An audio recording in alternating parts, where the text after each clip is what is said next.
Good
evening.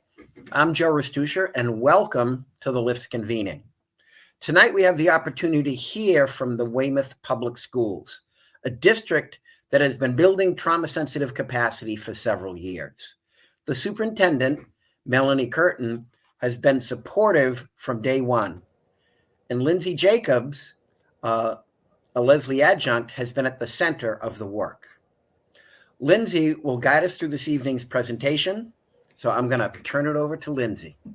Thanks, Joe. Thank you, everybody, for being here. We really appreciate it. It's really an honor to have all this work that we've been doing in Weymouth highlighted tonight. And it's a true testament to all of our educators who are in the trenches doing the work, and Mel and everybody, all our administrators who have really been supporting it along the way.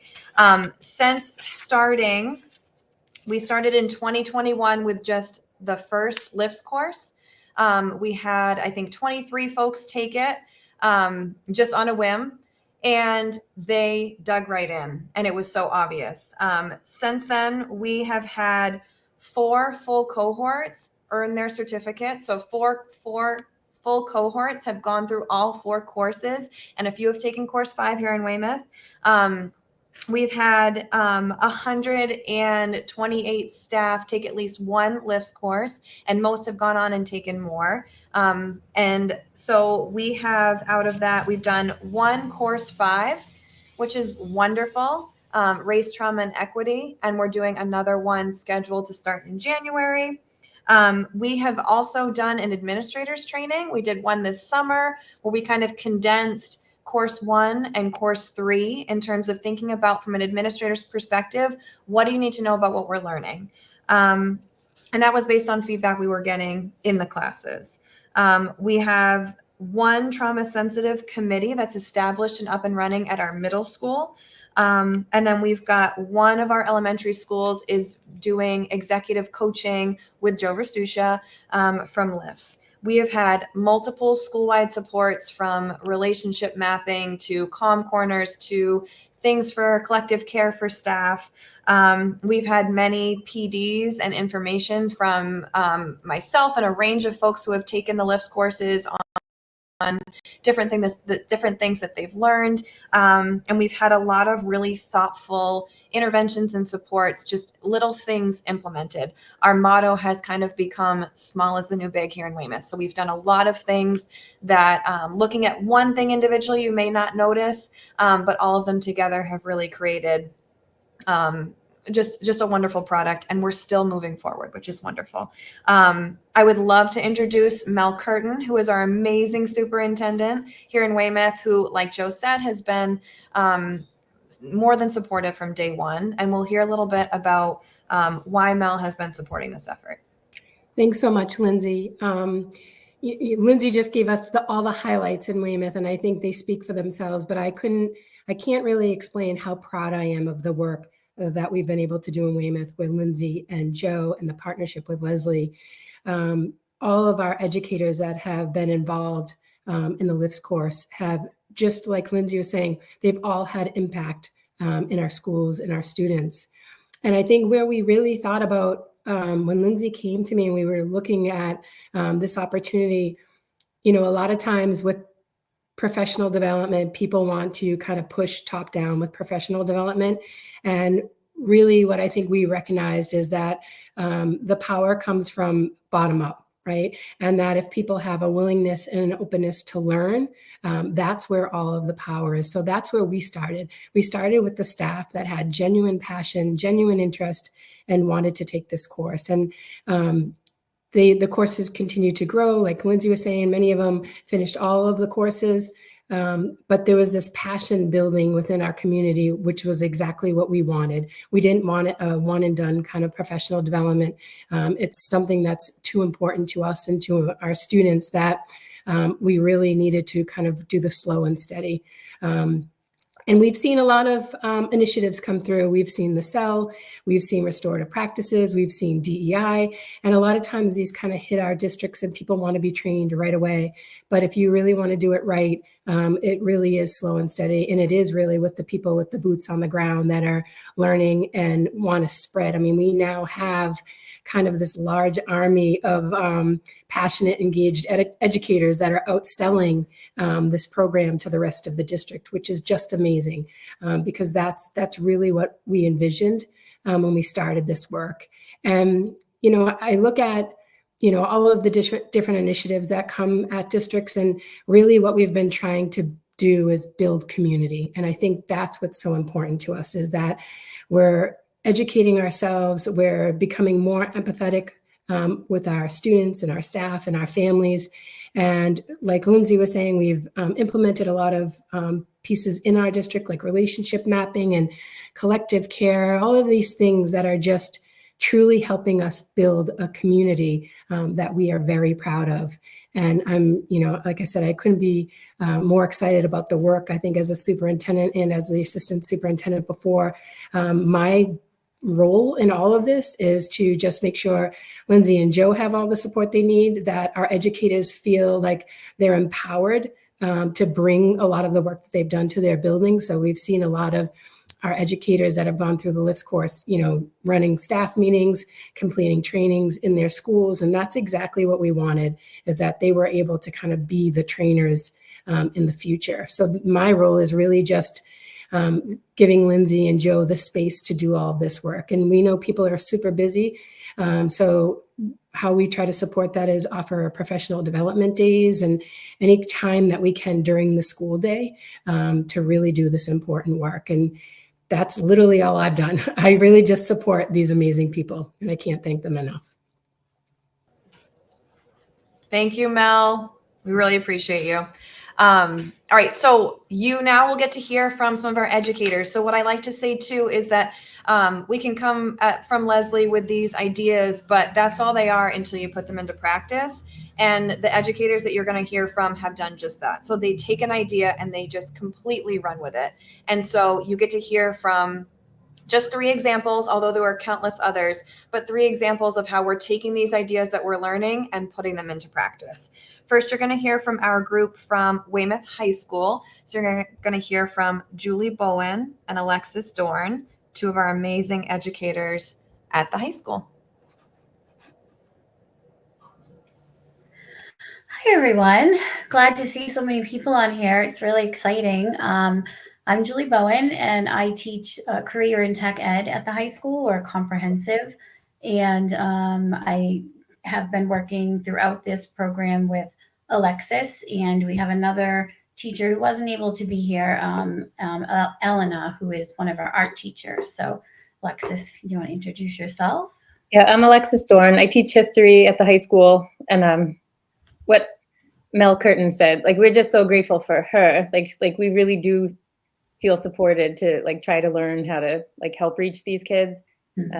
A little bit does go, like, small is the new big. It's absolutely true. A little bit of listening to them, like it just builds like countless connections, and it just makes all the difference. Definitely. So, we both of us just finished course 4. So we have been able to work kind of with the same cohort throughout for the most part. And, we've both been in the system for a while. This is my 26th year. And, I've seen a lot of changes, obviously, whether it's been within the school or the district or just in the state as a whole and the country, of course. So we all know how much that impacts everything. And trauma, whether acute or chronic, impacts us as a staff as well as the students. We're always trying to think of new ways to meet the needs of everyone involved. We have about 1,700 students at the high school. So, trying to make sure we meet the needs of all of them is definitely a daunting challenge. But by having so many staff, we're able to kind of, in cohort form, if you will, do our best to reach out and work with each other within our department. So we know that things look different. As one of us, put into our slideshow, change the way we look at things, and the things we look at change. And that's really, Dr. Wayne Dyer states that, because that's really what you have to do. Change is hard for people, but we needed to look at how we could help. So as we ended our final course, we decided to research if the students in our high school feel that they have a voice. We always come up with ideas and plans and, do they actually happen? Or things that we did a few years ago. We start out strong and then things happen. We all know we went through the pandemic. So what can we do now? So I don't think I can change the slide. Well, we can leave it. I can just go through. Oh, there's our intro. So I don't know, Alexis, do you want to talk about the information that we used, or we can kind of go back and forth, the vocal data? Yeah, can we go to the next slide? Thank you. Thank you. So it's when the kids take the MCAS, they also have an opportunity to fill out a survey, and the acronym is VOCAL, and it stands for, obviously, Voices of Climate and Learning. So we were it's not all negative, like there's many positive things that the kids responded to about Weymouth. Like they do feel safe. They do feel that teachers have their backs and would support them or would intervene. So we're kind of highlighting, just like looking at the whether or not the students feel like they have a voice. And then we found that data, and then we wanted to see if it correlated with the teachers' perception, if we thought that if the teachers also felt that they were allowing the students to have a voice. And it was kind of shocking to see a disconnect there. But we sent out a little pilot survey, keeping the responses in the same format as the students answered on the vocal data. So the next slide will show some of the findings. Yeah, and we obviously, where this was the summertime, we couldn't do a mass distribution, as Alexis said. So we reached out to some people in our departments to complete the survey. So for instance, one of the questions was about, do students feel they have a voice in deciding the rules within the school? We all know, it's sometimes easier in lower grades, which, I had been involved with in the past too, to have us make like a community classroom rules, and sometimes in high school, people get away from that. And the students felt that, mostly untrue. So 40, 50, 62% of them felt that it's pretty much untrue. They really don't have a say in deciding what the school rules are. And then the staff and students both felt that way. So it was pretty even, closer to, almost 3/4 quarters of the students in the building and the staff felt students really don't have a voice in coming up with the rules. The rules are the rules, and that's that. So, that's what you got to go with. So that was a correlation, do we fix that? And then how do we fix that? And then on the next slide and we pulled these questions, and gave the exact same questions and wording so we could keep it, and we used the Likert scale. So the next one was, do you want to read the next one? The students reported that like not even half of them felt that the teachers were using their ideas. And then our small sample of teachers, like at this point, it was 100% said that, oh yeah, we always let the students have input. We let them, of course, we tap into their good ideas. So we're like, yeah, we're awesome. And the students are like, no, you're not. So there was just a little bit of a disconnect there. Mm-hmm. Right. So, and we know everything is subjective to a degree. So it's interesting to, as we get to dig deeper, what exactly is their interpretation of using ideas, right? Is it just a discussion in class? Is it actually, giving people choices and then they get to pick and they actually do what they picked?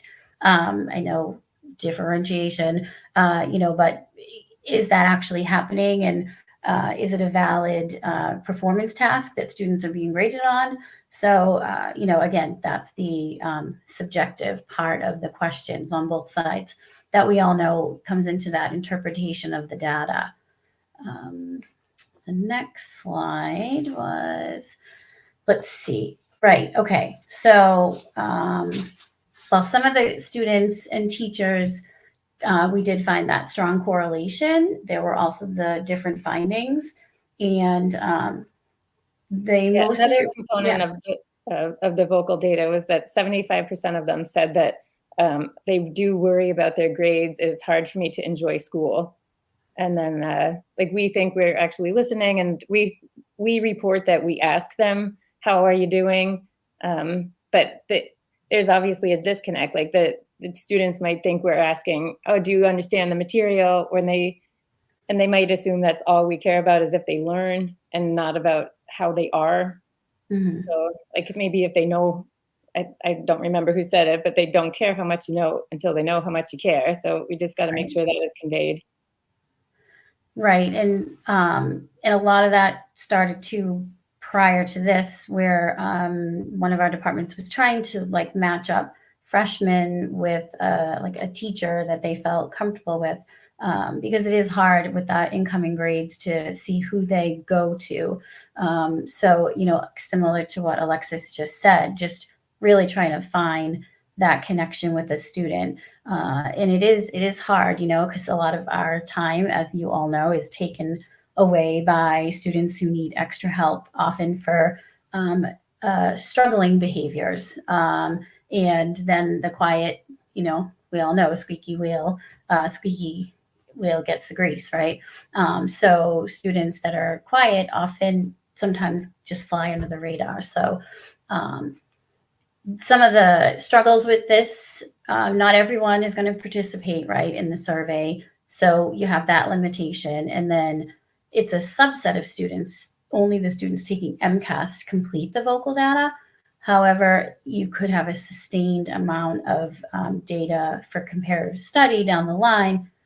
But, here we are coming up with question 2. So who knows where that will leave us, but there could be other ways to implement something similar to this. Yeah, so we were also curious among the teachers, like some of the open-ended responses, like what types of students do you have? Are they AP? Are they CP? Are they mixed classes? And we were wondering if in like the CP or the lower level courses, if there was less choice because they have to have their special seating, or if like the older kids might be better behaved, so you could allow more choice. So it just was a kind of a hodgepodge, even among our little group of pilot studies. Like some teachers cannot allow choice initially because they have to learn the skills, and some AP teachers are like, no, I don't have room for choice because we have to get through the content.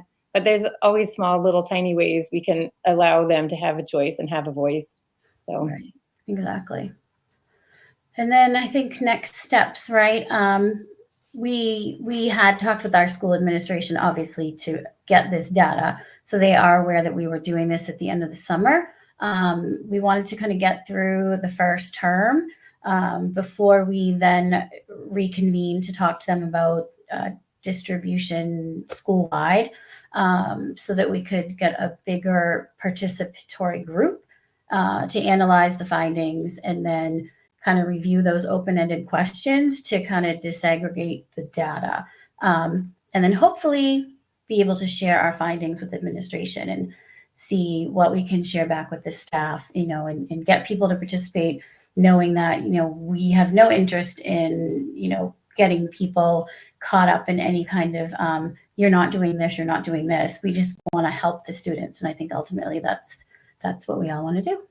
So anything else? Superintendent Curtin was like, "Oh, our teachers are encouraging the other teachers," but at the high school, we're a little bit more quiet about our involvement because it's just, I don't know, there's so many very grouchy teachers. So we try to be the leaders in a quiet way, just by doing what we do, and hopefully it's contagious that way. Yeah, and you do get stuck in your departments. It's because it's such a big, expansive place, and you do get stuck working with your people because you have to, right? So you kind of, oh yeah, there's a whole other half of the building that you just don't cross paths with. So, but that's our presentation. Thank you, Julie and Alexis. Thank you. Appreciate you. Thank All you. right. Next up is our middle school team. So we have one middle school in Weymouth. It's grades 6 through 12, Chapman Middle School. And on this team is Linda Williams, Julie Sim, and Julie Clark.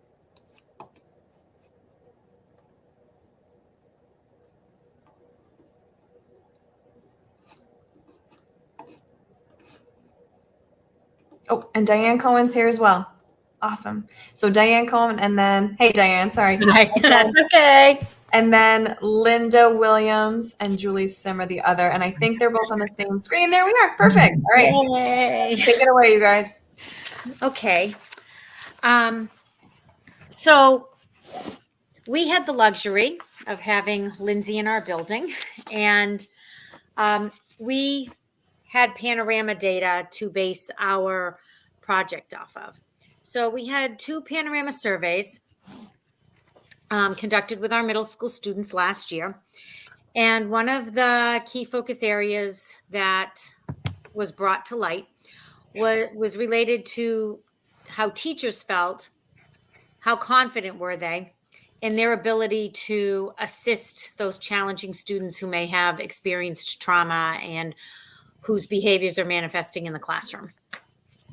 So based on our focus questions, we created a concept map so that we could develop our action plan.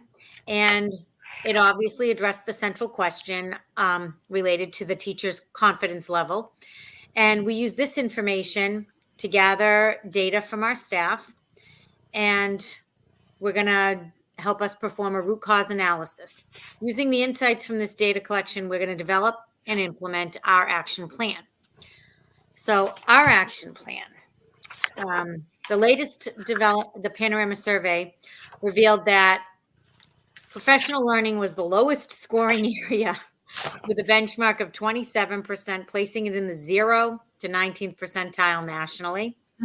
This was followed by school climate, which scored 35%. And the root cause of our staff's SEL competency issues appears to be insufficient professional learning opportunities related to SEL. The low score suggests that inadequate targeted professional development may be hindering our staff proficiency in social emotional learning practices. Additionally, the 35% score in school climate implied that broader environmental factors were also impacting staff effectiveness and engagement with social emotional learning in those particular students. An important aspect in this analysis was the staff's self-awareness regarding their own growth and efficacy related around this topic. Despite 50% of staff members expressing high levels of confidence in their self-growth and ability to support the students, the remaining half of the building felt less confident about the social emotional learning model in our building. So the discrepancy was highlighting an area for improvement that we felt was important and that we needed to address so that we could positively impact our school climate overall. So here was our action plan. Organize and collaborate as a GIFTS community. And we just said LIFTS stood for Lesley's Informed Trauma Strategies. We changed it to GIFTS so that we could give our community informed trauma strategies. And just a little play on the words there. And based on our collective data, create a bank for people. We always have banks for special ed goals. We have word banks for kids. We have, little snippets of data here and there. So we wanted to create a teaching practices bank strategically focused on SEL learning. And we also felt it was important to provide staff with current trauma-informed pedagogy because not everybody has taken the class. Not everybody is even aware of the different aspects of social emotional learning related to trauma. So the other thing was then we would contribute monthly to the Chapman Staff Weekly Newsletter. We have an amazing administrative staff that puts together a weekly parent newsletter as well as a staff newsletter. So our focus, again, is on the staff. So within our staff, we are contributing to that. Tailored professional development is something that we hope will, be coming into play. And those things will address our school climate, monitor and adjust, obviously, inclusive participation. To ensure that our approach to improving SEL competencies is equitable, we wanted to focus on those key issues that are up there on the slide. And we are hoping to create an equitable environment where every staff member has the support that they feel they need and the resources to enhance their SEL competencies effectively. SEL, sorry. And just so that it's not an overwhelming thing, we felt like these little snippets of information could be things that were easily implemented in the classroom and would not be negatively looked at as something that was an extra thing to do, an extra thing to learn. So individual coaching, here are some examples, ideas for the professional developments, and we put them on there. And again, that to ensure access, that we make professional development sessions accessible to all staff members, accommodating various schedules and responsibilities. We want to encourage the engagement. So we're hoping to foster an environment where every staff member feels welcomed and motivated to participate in this kind of training. And we're hoping that these practices will improve our overall school climate. And everybody has access to these newsletters. And we hope that by looking at this, looking at our project, our little snippets of information, that it becomes something routine and easily implemented. And that way we can also get regular feedback. We are going to establish regular feedback mechanisms to gather diverse perspectives on the school climate and the SEL practices that we've given in our bank to ensure that all voices are heard and addressed. And hopefully we can play off of those from there and modify as needed.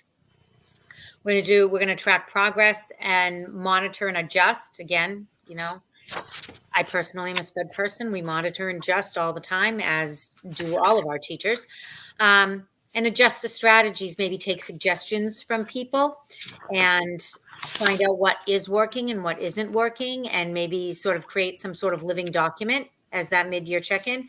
And hopefully this will foster a more collaborative culture among people regarding SEL practices.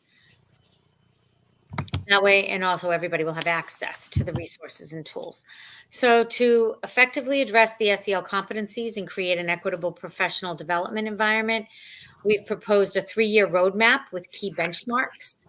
And year 1, which is what we're in, is our foundation and our assessment, based on the panorama data. Year 2 is our expansion and integration of that data, hopefully getting feedback from everybody. And year 3, from that data, hopefully we'll be able to form some sustainable plan and evaluate and not have to, just evaluate as we go, not have to make any major changes. So hopefully we'll get into some kind of a rhythm with this and with things that work for a majority of students and teachers alike. So if you look at our newsletter, we gave an example of our newsletter. It's on one of the slides. And so every month our column will appear, and yep, there you go. Our column will appear, and it will give a little tidbit of information about what trauma is and how it might affect students. Again, it's not meant to be a course. It's meant to just pique people's interest and maybe be a little bit of support. And then we've included links to some helpful information should anybody want to explore those. And we've given practical strategies that can happen within the classroom. And then just a little bit of wisdom at the bottom, a little bit of, I don't know what you call it, quotes. I just call it inspirational quotes. Inspirational quotes. Thank you. So we've started doing this. We've had our first newsletter in which our quote unquote column has appeared. And we plan on continuing it throughout the year and then putting out our feedback survey and seeing what we get back. That's our project. Good job, Diane. Great job. Thank you.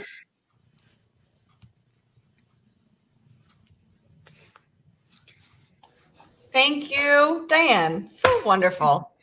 I had a lot of help. I know. And what I love about that project is that it was in our newsletter. A lot of this it's really great to come up with these ideas when you're on your own time, especially over the summer, which is where a lot of these classes happen. But to actually follow through and implement is truly a labor of love. And they did a beautiful job with it. So appreciate you guys. All right. Next up, you'll hear from our elementary group. So we've got 3 elementary educators. So we've got Allie Goldman, Trish Pattison, and Ashley Murphy. Take it away. Can we see our slideshow? There it goes. All right, so we are the elementary group. I don't know if you guys, there it goes. There's our slideshow. When we were trying to find a project during our 3rd course, we were really trying to focus on the staff morale piece. Because at the elementary level, we don't really have access to data from the students, especially in the kindergarten, 1st, 2nd area. It's harder to talk about this as a whole. So we decided to kind of hone in on staff morale because it's hard. We're all struggling across the board, no matter where you are in the world. Teachers are struggling right now. So to kind of focus on our morale before helping the kids, because it's hard to kind of help the students unless we help ourselves. So I'm Allie Goldman. I'm a special education teacher. Trisha Pattison. I'm art K through 5. And Ashley is a 2nd grade teacher. So with in Weymouth, we have multiple elementary schools. So in our group, we actually work at different places. So I'm at one school. Trish is an art teacher, so she goes back and forth between schools. And Ashley is at another school that Trish works at. So we actually were able to kind of see staff morale across multiple buildings, which was really nice. And then we are able to implement things per building. So as a group, again, we just kind of focused on how staff members feel. We wanted to survey the staff. So we did that at the end of last school year, like April time, to kind of see how their stress level is at home, how their stress level is at school, and what do they feel as though the staff morale is in the building. And we wanted to kind of get a correlation between the two to see if the morale really went along with the stress levels that everyone has.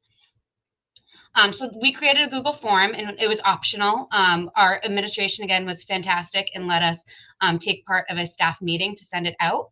But we sent out the same survey at both schools, and we asked the following questions. We asked, how would you rate your stress level inside and outside of school? We separated it into 2 categories because we all have different things going on both in and out. How do you feel the morale is at your school? And then what are some ways that we can boost morale? And we're not miracle workers over here. We can't all of a sudden make everything in the world perfect, but what are some ideas that we can do, some realistic things? And then the last one would be, would you be willing to be on a committee to help with the morale in your school? So the results from the survey, again, this was 2 different schools. So both schools had almost the same amount of staff members fill it out, but it was about 50% of the population at my school and 90% of the population at Ashley's school. And so that'll be interesting. One of our next steps is to give the survey again after we've implemented some of the suggestions, just to see kind of how that's changed with the amount of staff members that participated. So looking at these results, just want to take that into consideration that for the school that's listed as Hamilton, it's only about 50% of the staff members versus Nash, it's almost 90%. So it represents more of how they feel at Nash. But overall, both schools showed an average stress level, but more stress in school than outside of school. The viewpoint overall is at school, the morale is pretty much the same. Everyone was kind of rating it as like a mid, that it's not the best morale, but it's also probably not the worst. And people had really, really good ideas of realistic ideas of how we could try to boost the morale this current school year. So this is kind of our data of the 3 main questions we asked, and you can see the comparison for Hamilton and Nash. We just kind of figured this is the best way to kind of see the overall stress level. So we took this data, and this was all, again, at the end of last school year, so it was kind of hard to implement anything then. And then we took this 4th course over the summer.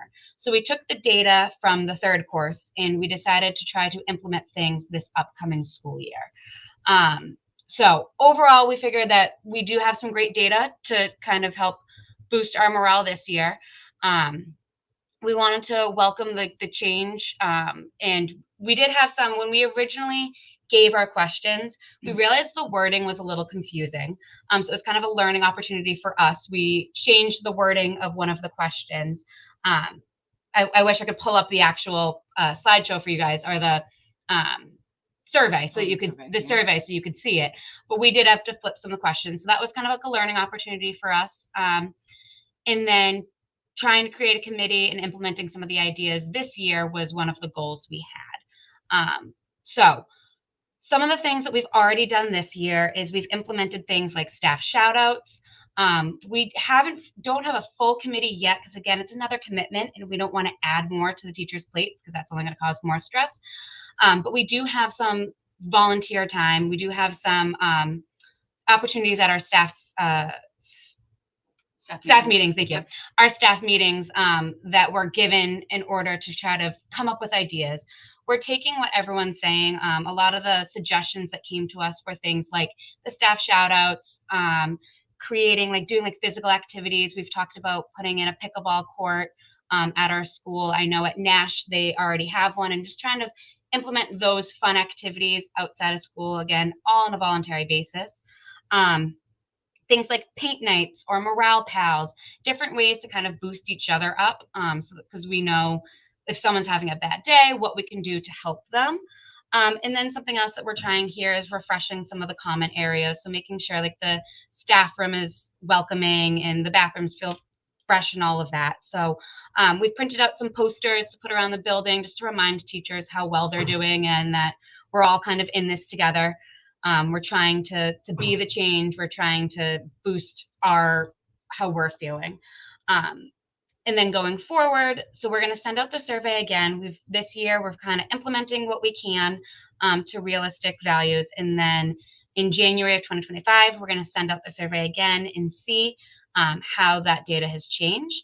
And from there, we would like to try to inform others about the LIFT program and everything that we're doing and kind of the reasoning behind asking all these questions. And the reason behind trying to boost our morale is overall at the elementary school level, if we try to boost us, that's going to then lead on to the kids. It's that snowball effect that if we're feeling good, they're going to start to feel good too.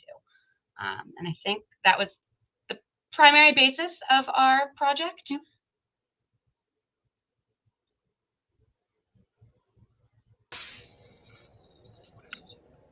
Thank you, elementary group. So obviously you can see that, so every group took a different angle on what they were looking at. But that is kind of that's the gist of trauma sensitive, right? We're looking at all different pieces.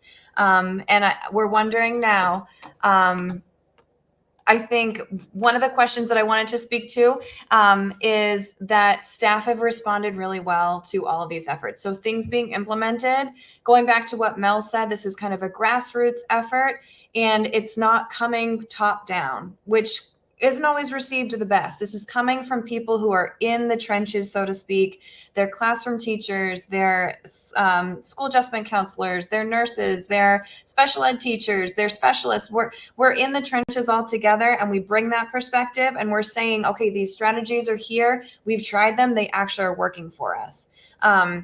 So the response has been really great. And the same thing goes for our administrators have been super supportive of all of these efforts as well in terms of the behind the scenes. What do you need to get this going? What initiative do you need? Part of what we do during class is I say, who's reaching out to your administrator to get this going? And it's been very well received all the way around. It's truly been a team effort. All right. And I'm wondering, does anybody, thank you guys for being here. I know it's a tricky time of year, just being educators. October can make us feel so tired. So I'm curious what questions we have for the folks that spoke tonight.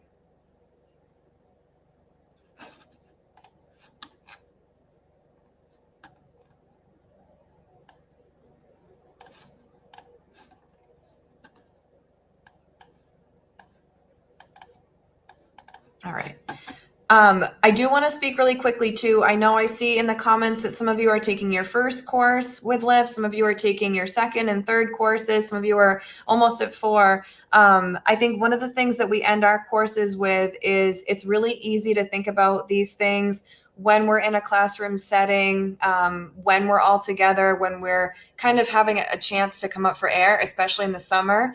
But what's the real challenge is when we go back into our classrooms or our spaces in our buildings, and these ideas are not exactly the everyday that what we're doing, our best practice. So to that question, the resources that we have to keep our initiatives going, I think it's just a way to get in touch with folks that are like-minded and have this idea, kind of keep these ideas alive in terms of the foundational concepts that we're taking away from our LIFT courses. When we go back into our buildings, we realize quickly that our buildings and the way that we do education was not based in these foundational ideas, but it doesn't mean that we can't make those changes in small pieces, which is always kind of what we say, that small is the new big, right, in Weymouth. I think just staying in touch with folks can be helpful. And if anybody else has other questions too, let us know. Another question, what is the hardest part or the most fulfilling part of this work? I can't speak to my teachers, but and the staff here, but what we typically hear is the hardest part is just once you kind of learn this mindset change, right? The hardest is kind of getting others on board that maybe haven't been there yet. And there's a bit of a frustration there.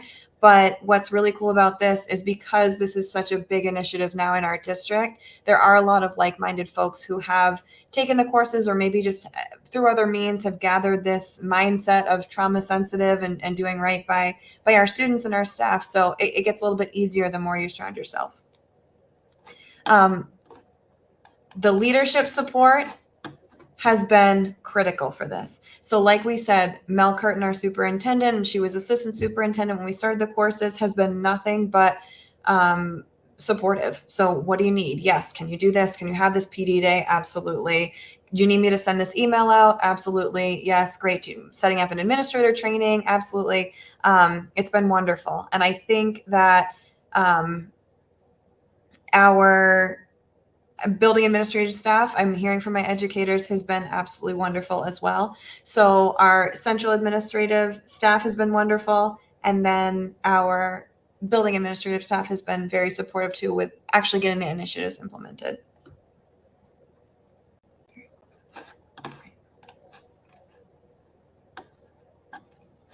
And I'll field these questions too as they come up.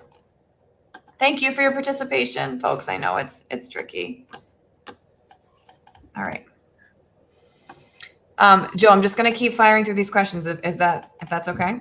I think that makes a lot of sense. Yeah, Absolutely. Another question, how can we get the leadership attention and support the work? Honestly, I think Mel's been supportive, but even if you don't have anybody in your district that's necessarily supportive, these courses are designed to just get this information out to educators. So Weymouth has paid nothing with the exception of tuition reimbursement, right? And so if you really want to bring this to your district, you can do that as well. Reach out to LIFS. All you need is really somebody in your district that's going to coordinate the courses, and everything else can kind of fall into place. And as long as you have somebody who's kind of always reaching out for the next course and always coordinating that, everything is going to kind of continue that momentum. And that's what we've had here in Weymouth and keeping that going.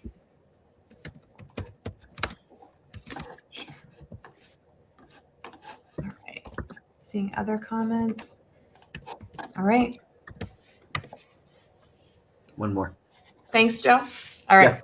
Yeah. Is there cross communication among the different schools? So we have, let's see, 11, 12 schools in our district, and we didn't have all of the schools talking to each other about these courses at first. But slowly, as we had more folks come together from our Weymouth cohorts, we started to have folks starting to talk about it within schools, and then especially at our elementary schools, because we have 8 small elementary schools. Oftentimes the educators work together in their courses and then bring back similar ideas, which then triggered our building administrators to start to talk to each other about these ideas. And then of course our summer administrators training, we brought all of our building administrators together, and they're all talking about this and then kind of putting the pieces together. So it's been slow and steady, but the more you offer these courses, the more that communication and these ideas are just going to spread.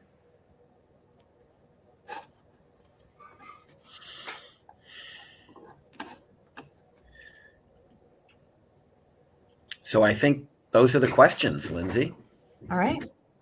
Great. So I just want to thank you and all the wonderful staff from Weymouth for taking the time this evening at the end of a school day to share this incredible work that you're doing in Weymouth. Very appreciative, and thank you all so much. Thank you. Yeah, they're Have great. a great evening, everyone. Thank you. Talk to you soon. Bye.